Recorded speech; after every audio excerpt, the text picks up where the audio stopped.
Hello everyone, happy Saturday to you. Welcome back to another edition of the airing of grievances. I'm Eric Reamer, and as you can see, Robert Grieve is out and about today, so you'll have to have me for this session, but I got a couple of stories that I think are going to be worthy of you sticking around, and I do appreciate you. If you're brand new here, do us a favor if you would, please give us a big thumbs up. That helps YouTube know that this is content that is worthy of sharing, and it shares with other people.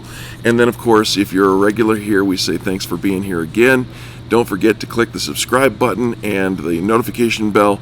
Again, that's one of those things that tells you every time we upload content.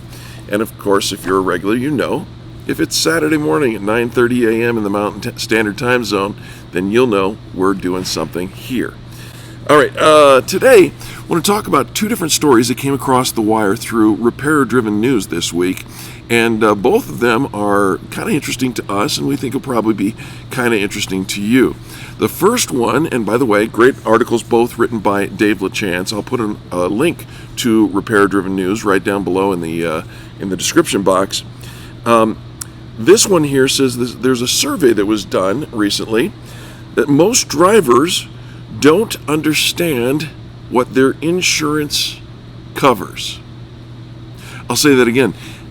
Most drivers don't understand what their insurance covers. Let's see if you fall into this category of groups. It says here, most drivers are misinformed about what their car insurance covers, with many believing that they have insurance that isn't actually available. And this is done by a study put out by Forbes Advisor. As a result, drivers may be surprised by what's not covered by their insurance when they try to make a claim after a car crash with another vehicle or any other vehicle damage. Now, think about this for just a minute, because we've been banging this drum for a very long time here at Nylund Collision Center and the airing of grievances. We talk about this a lot. You don't want to be surprised by anything when it comes down to the point of impact. You've had an accident or something has happened to your vehicle, and you think that you have something only to discover you don't.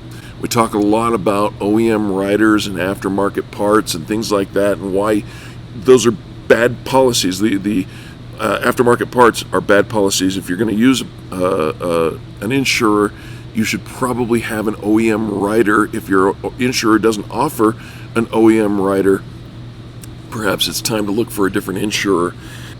So here's this. Car insurance is meant to be a financial safety net if you cause a crash, get injured, or accidentally damage your own vehicle. This is what Forbes Advisor says. But our survey found that this safety net has a lot of big holes due to a lack of basic insurance knowledge.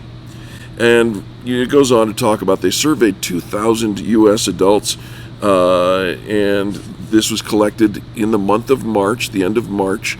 So the survey results are fairly fresh, and I think underscore kind of what we see here in the community as well, at least right where we are. The survey found that at least 40% of drivers believe they have coverage that doesn't exist in car insurance policies. 40% believe they have coverage. Here's some of the things that they think they have. 47% of drivers think that they have additional living expenses as a part of coverage on their insurance policies. That's a part of homeowners and renters insurance, not car or auto insurance. 49% of drivers, that's almost 50%, half the people surveyed, think that their auto insurance includes extended crash protection, which isn't even a thing. 41% say they have vehicle emissions insurance on their insurance policies, and similarly, there is no insurance for vehicle emissions. Drivers between the ages of 18 and 25 were most likely to believe that they have coverage that's not offered. For instance, 74%, almost 3 out of every 4 people surveyed, believe that they have accidental death and dismemberment insurance on their auto insurance policies. That's not a thing. 69% say their car insurance covers additional living expenses. Nope. 68% believe they have extended crash protection, and 65% believe that their car insurance covers vehicle emissions. Now that's of the age group of 18 to 25. Beyond that, many drivers don't understand the coverage that they actually do have. For instance, we asked drivers to identify the types of car insurance that would cover common problems. Across the board, most respondents were not able to identify common, correct coverage. For example, 57% did not know that collision coverage would pay for vehicle damage if they accidentally backed into a pole. 59% did not know that comprehensive coverage would pay if a tree branch damaged their vehicle.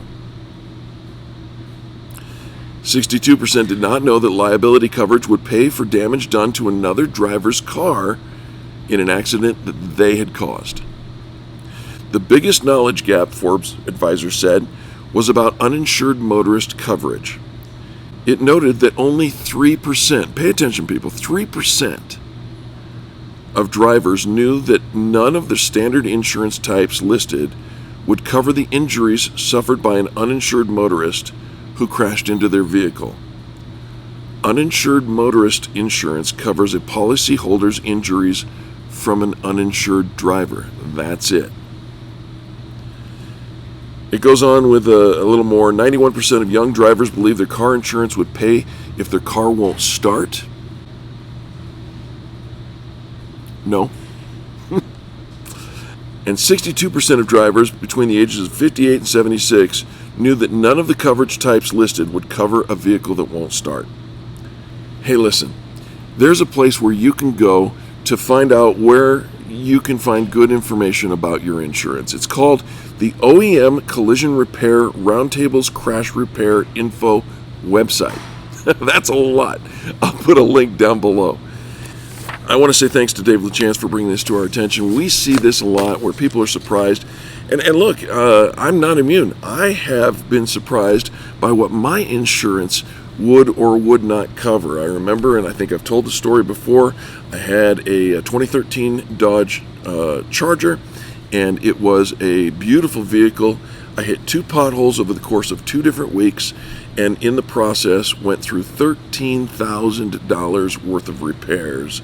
And in the end, the insurer that I had been paying all my life decided that they wanted to put in a $75 replacement part for a rack and pinion, the actual steering component, structural steering component for my car.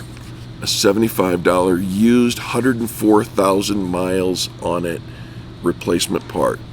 That was unacceptable to me. I sold the vehicle and got what I'm driving today. Another article that I just want to bring to your attention. This came out as I am getting ready to make this video here for you. This came out today, the 14th of April. It says Subaru is adding a third forward-facing camera as part of their top-level touring trim on the 2023 Outback. That's an interesting development, and here's why it's interesting. We've done an article on Nylund's Collision Center's page, and I'll put a link to that article in the description box below.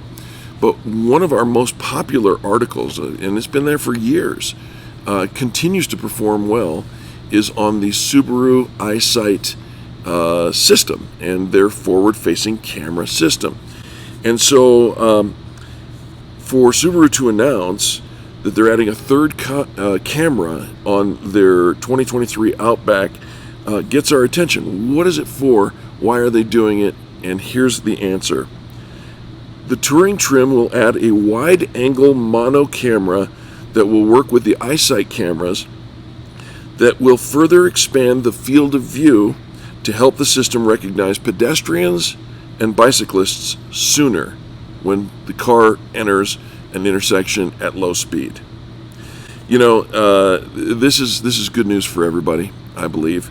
Subaru announced that their automatic emergency steering, a relatively new technology, will also be included on Outbacks equipped with a blind spot detection and lane change assist and rear cross traffic alert.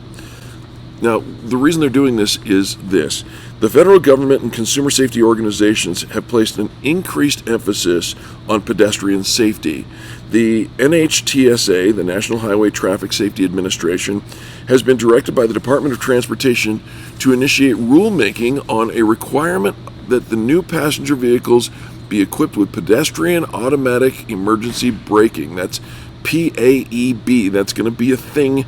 It is already a thing, but it's going to be far more prevalent coming up, because by 2024, vehicles need to be equipped with this. And the reason for it is there's been, according to the IIHS, pedestrian crash deaths have increased nearly every year since hitting a low point in 2009. In 2020, the most recent year for which data was available, pedestrian deaths rose 59% to top 6,500 deaths, and there have been 54,700 reported injuries in the same year. And this may go to connect with also the fact that the rate of severity in our driving or repairs is at an all-time high. We saw during the pandemic a lot of people went off of the road, but when they came back onto the road, they started driving more aggressively, and that may be reflected in this. In any case, the federal government and obviously Subaru now are taking very seriously the mandate to protect pedestrians and cyclists. There's lots more information you can find at Repair Driven News, and we want to encourage you, if you haven't yet, go check them out. Again, the link is below in the description box. And look, they're doing a great job showing us information that is relevant to you, the consuming public. So if you are a driver or if you know one, and that's pretty much everybody, do us a favor if you would, please. Give us a thumbs up and share this information. Just copy the link in this YouTube video and share it on your socials. Let anybody and everybody know what's going on here at the Airing of Grievances. And on behalf of Robert Grieve, I'm Eric Reamer. I wish you a very happy Saturday, and we'll catch you next week with some really cool and very exciting news when Robert returns for the next episode.